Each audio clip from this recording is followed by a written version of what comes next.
ইন্ডিয়ার একটা দীর্ঘমেয়াদের পরিকল্পনা ছিল পাকিস্তানের রাজনৈতিক নেতাদেরকে পাকিস্তানের জনগণের বিরুদ্ধে ঘৃণা এবং একটা দানবায়ন প্রকল্প জানানো, মানে তাদেরকে দানব হিসাবে উপস্থাপন করা পৃথিবীর সামনে। ভারত পাকিস্তানের প্রতিনিধিত্ব করে এমন নেতাদের, যেমন ধরেন মোহাম্মদ আলী জিন্নাহ, উনাকে দুষ্টু, বিভ্রান্ত, দুর্নীতিগ্রস্ত হিসেবে উপস্থাপন করে। জিন্নাহর মতো একজন রাজনৈতিক নেতা পৃথিবীর ইতিহাসে বিরল। এইটা ওদের এমন একটা মনস্তাত্ত্বিক কৌশল যে তার শত্রু খুবই খারাপ মানুষ, এইটা প্রচার করা। পাকিস্তানিদের ডেমোনাইজেশন করার একটা ইন্ডিয়ান প্রজেক্ট, এটা তারা আওয়ামী লীগকে শিখাইছে খুব ভালোভাবে। আওয়ামী লীগ একটা বিষাক্ত মূর্খ বাহিনী তৈরি করছে যারা পাকিস্তানি ঘৃণা ছড়ায়। এদের একটা প্রিয় বাক্য পাকি বীর্য, মানে এই লোককে জন্ম দিছে যে সে পাকিস্তানি। শেখ হাসিনার কথিত পিতা শেখ মুজিব পাকিস্তানি নাগরিক ছিল না? তার প্রত্যেকটা ভাই বোন তো মুজিবের বীর্যে জন্ম নাকি অন্য কারো বীর্যে জন্ম? মুজিব তো পাকিস্তানি নাগরিক ছিল নাকি ওরা কোনো ইন্ডিয়ানের বীর্যে জন্ম নিছে? হাসিনার ভাই বোনেরা নাকি সেই গল্প সত্য যে মুজিবের আসল নাম দেবদাস চক্রবর্তী? হ্যাঁ, এই যে দেখেন মেঘমাল্লার স্লোগান দেয়, জানি জানি সবই জানি, সাদিক কায়েম পাকিস্তানি। শুনেন,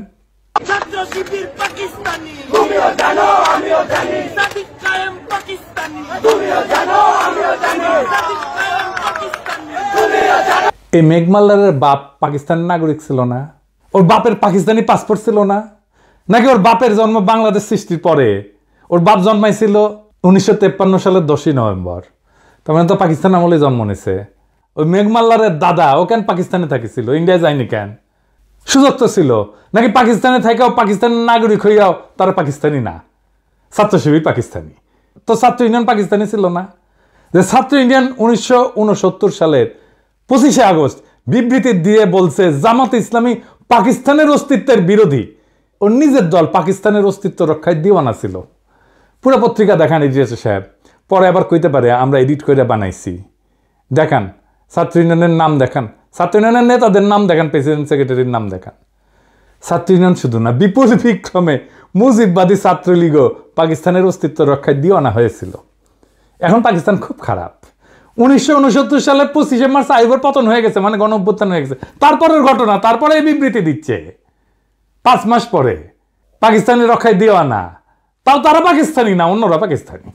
হ্যাঁ, কারণ ওই ডেমোনাইজেশন প্রজেক্ট, পাকিস্তানকে ডেমোনাইজ করা।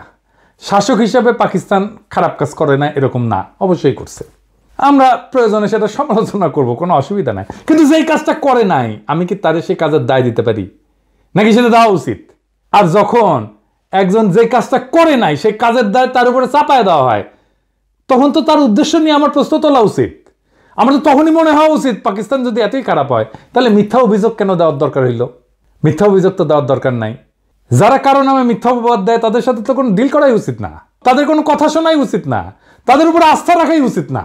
আজকে আমরা এমন একটা অতি জঘন্য মিথ্যাচার নিয়ে আলাপ করব যেটা ইন্ডিয়া শিখাই দিছিল, আর সেই একই মিথ্যাচার বিএনপি চালাই যাইতেছে আজকেও।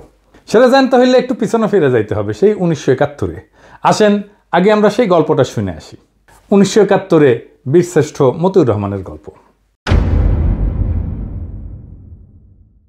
বীরশ্রেষ্ঠ মতিউর রহমান গত পরশু ওনার মৃত্যুবার্ষিকী ছিল। 1971 সালের 20শে আগস্ট পশ্চিম পাকিস্তানের করাচির কাছে মাসরুর বিমান ঘাঁটিতে ওই সময় তিনি পোস্টেড ছিলেন।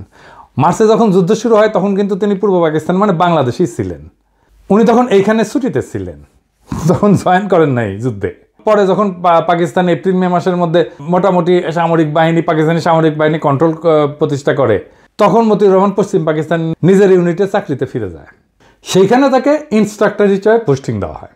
তিনি তরুণ পাইলটদেরকে বিমান চালানো শিখাইতেন। পরে 20শে আগস্ট উনি একজন তরুণ পাকিস্তানি ট্রেনি পাইলট, যার নাম ছিল রশিদ মিনাজ, বীরশ্রেষ্ঠ মতিউর রহমানের ইনস্ট্রাক্টর ছিলেন। তার সাথে একটা T-33 বিমান, যেটা পাইলটদের ট্রেনিংয়ে ব্যবহার করা হয়, সেটাতে একসাথে ওনারা ফ্লাই করতেছিলেন। T-33 কিন্তু কোনো যুদ্ধ বিমান না, এটা খালি ট্রেনিংয়ের কাজে ব্যবহার করা হয়। এই বিমানে রশিদ মিনাজের ট্রেনিং ফ্লাইটের সময় মতিউর রহমান ব্যাকসিটে ইনস্ট্রাক্টরের কন্ট্রোল ব্যবহার করে প্লেন নিয়ে ইন্ডিয়ার দিকে রওনা দেন। 71 সালে পশ্চিম পাকিস্তান থেকে অন্য যে সমস্ত বাঙালি অফিসার, যেমন মেজর ডালিম, নূর, কর্নেল তাহের, মঞ্জুর পালায় ভারতে গিয়ে যুদ্ধে যোগদান করে। ওরা কিন্তু স্থলপথেই পালাইছে। মতিউর আকাশপথে পালানোর পরিকল্পনা করে। আকাশপথে ট্রেনিং বিমান নিয়ে পালানোর সময় রশিদ মিনহাজ তখন যখন আসল উদ্দেশ্য টের পায়, তখন ককপিটের দুইজনের মধ্যে ধস্তাধস্তি হয়, এর ফলে প্লেনটা ক্র্যাশ করে, দুজনেই মারা যায়।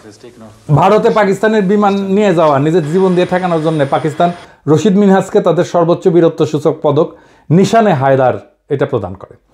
মতিউর রহমানকে বাংলাদেশ বীরশ্রেষ্ঠ খেতাব প্রদান করে। দুইজনেই দুই দেশের দুই শ্রেষ্ঠ খেতাব পায়। মতিউর রহমানকে পাকিস্তানে কবর দেওয়া হয়।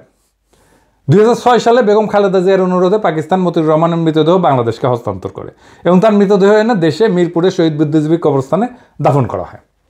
এই পর্যন্ত ইতিহাস বর্ণনায় পাকিস্তান আর বাংলাদেশের পক্ষে কোনো দ্বিমত নাই, দুই পক্ষই একমত এইরকম একটা ঘটনা ঘটছিল। কিন্তু এর পরের কি হইল? এটা জঘন্য মিথ্যাচারের ইতিহাস। বাঙ্গু প্রগতিশীল চেতনাজীবীরা এতই জঘন্য প্রতারক যে তারা হেন কিছু নাই যেটা নিয়ে জঘন্য মিথ্যাচার করে নাই। তারা সব জায়গায় পাকিস্তানিদের জানোয়ারের মতো করে চিত্রায়ন করে ডাহা মিথ্যা কথা চড়াইছে। তাদের গুরু ইন্ডিয়ার শিক্ষাই হচ্ছে মিথ্যা কথা বলা। মতিউর রহমানের কবর নিয়ে একটা জঘন্য মিথ্যা বানোয়াট কথা বাঙ্গু মহলে প্রচলিত। সেটা হইতেছে পাকিস্তানিরা নাকি মতিউর রহমানকে কবর দিয়ে তার কবরের ফলকে লিখে রাখছিল, ইধার শো রাহা হায় এক গাদ্দার, মানে এইখানে এক বিশ্বাসঘাতক শুয়ে আছে। এটা একদম সবার মুখে মুখে প্রচলিত। আপনি সার্চ দিলে, ফেসবুকে সার্চ দেন, গুগলে সার্চ দেন, এটা আপনি পাবেন। বিএনপির অফিসিয়াল ফেসবুক পেজে এই কথা ছড়ানো হয়েছে। দেখেন কি লিখছে, পাকিস্তানে একটি কবরের উপরে লেখা ছিল ইধার শো রাহা হায় এক গাদ্দার। বাংলা অর্থ, এখানে শুয়ে আছে এক বেঈমান। পাকিস্তানের সেই গাদ্দারটি কে তা কি আমরা জানি? তিনি বাংলাদেশের বীরশ্রেষ্ঠ মতিউর রহমান। দীর্ঘ 35টি বছর পাকিস্তানের মাটিতে চরম ঘৃণা ভরে শায়িত ছিলেন আমাদের মুক্তিযুদ্ধের এই নায়ক। 2006 সালে তৎকালীন প্রধানমন্ত্রী বেগম খালেদা জিয়ার ঐকান্তিক প্রচেষ্টায় বীরশ্রেষ্ঠ মতিউর রহমানের দেহাবশেষ বাংলাদেশে ফিরিয়ে আনা হয় এবং পরিপূর্ণ মর্যাদায় দেশের মাটিতে দাফন করা হয়। বাংলাদেশে তার মৃতদেহ আসা পর্যন্ত খালেদা জিয়া এয়ারপোর্টে অপেক্ষা করছিলেন। হে মৃত্যুঞ্জয়ী, তোমার আত্মবলিদানের বিনিময়ে আমরা পেয়েছি একটি স্বাধীন মানচিত্র। তোমাকে আমরা ভুলি নাই, ভুলব না। তুমি আছো লক্ষ কোটি বাঙালের হৃদয়ের গভীরে শ্রদ্ধাঞ্জলি। হ্যাঁ, পুরা আওয়ামী বয়ান। আওয়ামী লীগ তো জাউরার জাউরা, তারা বলতে পারে, কিন্তু বিএনপি কেন? যেই বিএনপি দাবি করে তারা মতিউর রহমানের মরদেহ বাংলাদেশে নিয়ে আসছে পাকিস্তান থেকে, তারা মতিউর রহমানের কবর দেখে নাই? ওখানে লেখা ছিল যেখানে গাদ্দার শুয়ে আছে, তারা অপমান করে কবর দিছিল পাকিস্তানিরা। মতিউর রহমানের কবরে আসলে কি লেখা ছিল? আজকে এপিসোডে ভুয়া মিথ চিরতরে জয় বাংলা করে দেব। বিএনপি কি পাকিস্তানে গিয়ে দেখে এসেছে মতিউর রহমানের কবরে কি লেখা ছিল? যাওয়ার তো কথা, কারণ ডেড বডি নিয়ে আসার সময় তো গেছিল কেউ না কেউ। আর দেখে যদি বুঝতে না পারস, নাই জানস, তাহলে ডা মন করা মিথ্যা কথা সরাস কেন? আজকে বিএনপিদের পাকিস্তানের মাসরুর বিমান ঘাঁটিতে অবস্থিত মতিউর রহমানের অরিজিনাল কবরের ছবি আর সেটার ফলক দেখাবো। দেখেন, সবাই দেখেন, মার্বেল পাথরের ফলকে যেটা লেখা আছে আরবিতে বিসমিল্লাহির রহমানির রহিম, এর নিচে লেখা নাম্বার 1, র্যাঙ্ক ফ্লাইট লেফটেন্যান্ট, নাম মতিউর রহমান, মৃত্যু তারিখ 20 আগস্ট 1971। হারামজাদারা এখানে কই লেখা দেয় যে এখানে গাদ্দার শুয়ে আছে? এখানে দেখেন সেই কবরের ছবি, আর সেই কবর তুলে বাংলাদেশে পাঠানো হচ্ছে তার ছবি। এডিটর সাহেব দেখায় দেন এটা সেই সময়ের ছবি যখন তার দেহাবশেষ তুলে বাংলাদেশে পাঠানো হইতেছে। নিচে দেখান, বিএনপি বিসমিল্লাহির রহমানির রহিম না বইলে বক্তৃতা শুরু করে না, কিন্তু বিসমিল্লাহির রহমানির রহিম যখন সামনে দেখে এটা পড়ে বুঝতে পারে না। মানে সব জায়গায় ডাহা মিথ্যা কথা না ছড়াইলে পেটের ভাত হজম হয় না।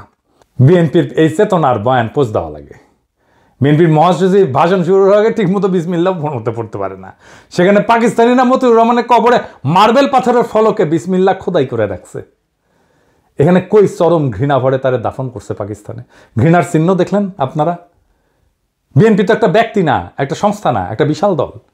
তারা যদি এমন মিস্টেক করে তাহলে দেশ চালাবে কিভাবে? এত নাকি বুদ্ধিজীবী এদের, বিরানি আলম, জামাই কোটার বুদ্ধিজীবী, এত কিছু আছে তাদের, তাও এরকম মিস্টেক কেন হয়? আর সবচেয়ে বড় কথা, যদি বিএনপি কখনো ক্ষমতায় যায়, চান্স যদিও কম, যাই হোক, তখন পাকিস্তান কি এটা মনে রাখবে না যে তারা পাকিস্তানের বিরুদ্ধে এমন একটা মিথ্যাচার করছিল? কূটনৈতিক সম্পর্ক কেমনে করবে? পাকিস্তানের বিরুদ্ধে মতিউর রহমান বিদ্রোহ করছে, তারপরে পাকিস্তান তো তাকে স্বাভাবিকভাবে সম্মানের সাথে দাফন করছে। বাঙ্গুরা যত পশ্চিম পাকিস্তানি অফিসার সৈনিক হত্যা করছে, তাদের একজনেরও কবর দেখাতে পারবে বাংলাদেশে? বলেন তো, মরে নাই? তারা মরছে না? একজনকে তো কবরও দেয় নাই বাঙ্গুরা, শিয়াল কুকুর দিয়ে খাওয়াইছে। বছরের পর বছর ধরে অপবাদ দিয়ে গেছে পাকিস্তানকে। পাকিস্তান তো এখন নিজের ভিকটিম দাবি করবে, করাই তো উচিত। পাকিস্তানের বিরুদ্ধে করা বাঙ্গুদের সকল অভিযোগ কি এখন আপনার বিশ্বাসযোগ্য বলে মনে হবে? আমাকে নিয়ে অনেকে বলে আমি পোল্টিবাজ। বিএনপির নেতা অ্যাপোলো বলছে আমাকে নাকি 2013 সালে পিনাকির সাথে তর্ক করতে হবে। আমার অবশ্যই ট্রান্সফরমেশন হয়েছে, চিন্তার ট্রান্সফরমেশন হয়েছে। হয় মানুষ বড় হয়। ক্ষুদ্রকালে আমরা সবাই চকলেটের জন্য জীবন দিয়ে দিতাম না একটা? এখন কি দিবেন চকলেটের জন্য জীবন? তো ক্ষুদ্রকালের সেই ইমোশনটা কি ভুল ছিল? আর এখনকার এই প্রজ্ঞাটা কি ভুল?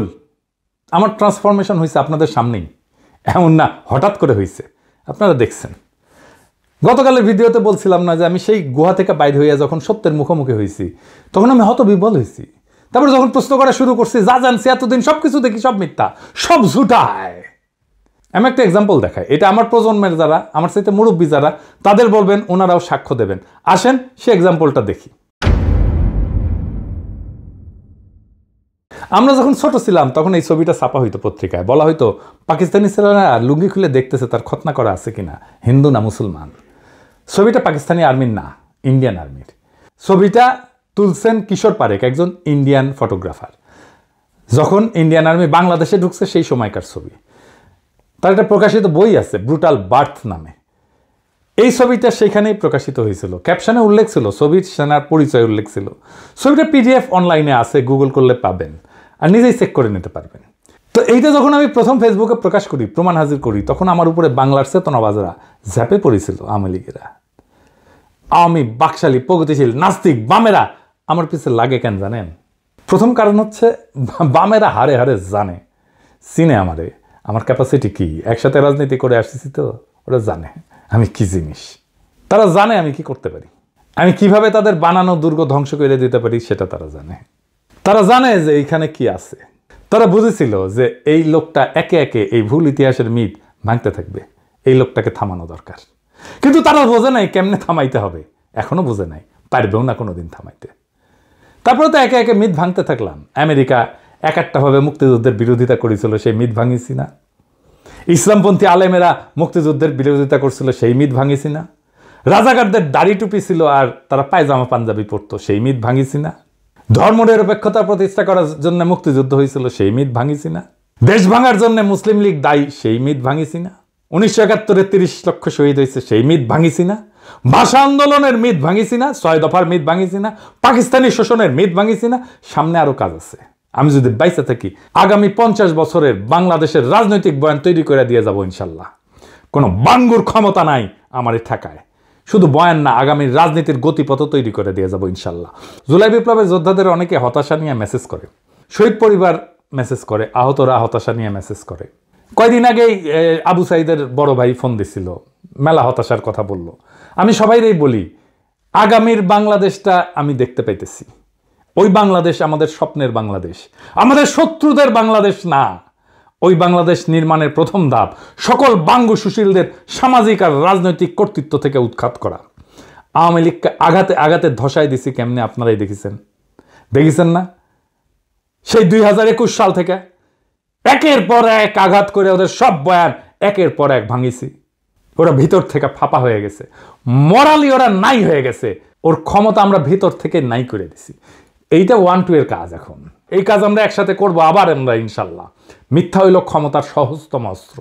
যখনই সত্যকে পরাজিত করা যায় না, তখনই শত্রুকে ডেমোনাইজ করা হয়, দানবায়ন করা হয়, অদৃশ্য কইরা ভয়ঙ্কর করে তোলা হয়। ভারত পাকিস্তানের বিরুদ্ধে যে প্রকল্প চালু করছিল, আর আওয়ামী লীগ যে প্রকল্পকে আত্মস্থ করছে, আজ বিএনপি যে প্রকল্প বহন করে নিয়ে চলছে, কিন্তু মিথ্যার সেই প্রকল্প ধ্বংস হবে। কারণ মিথ্যার সবচেয়ে বড় সীমাবদ্ধতা হইল সেটা ইতিহাসের বোঝা বইতে পারে না, একসময় ভেঙে পড়ে, উন্মোচিত হয় তার শূন্যতা। আজ আমরা এক সীমানার সামনে দাঁড়ায় আছি, যেখানে মিথ্যার সত্যের সংঘর্ষ নির্ধারণ করবে আগামীর বাংলাদেশের রূপ। যদি আমরা মিথ্যার শিকল ভেঙে সত্যকে গ্রহণ করি, তবে আমাদের রাজনৈতিক কল্পনা হবে মুক্ত। আর যদি মিথ্যার বন্দিত্বে থাকি, তবে স্বাধীনতার অর্ধ শতাব্দী পার হয়েও আমরা প্রকৃত মুক্তি পাব না। সুতরাং আমাদের যাত্রা কেবল পাকিস্তান, বাংলাদেশ, ভারতের ইতিহাসের ভেতরে সীমাবদ্ধ না। আমাদের যাত্রা আসলে সত্য এবং মিথ্যার মধ্যেকার এক অনন্ত সংগ্রামের অংশ। আগামীর বাংলাদেশ সেই সংগ্রামের ফসল, যেখানে শাসন আসবে মিথ্যার প্রজেক্ট থেকে না, বরং সত্য, ন্যায় আর জনগণের আত্মমর্যাদা থেকে। মিথ্যার রাজনীতির অবসান ঘটানোই আমাদের মুক্তির প্রথম ধাপ। ইনকিলাব জিন্দাবাদ।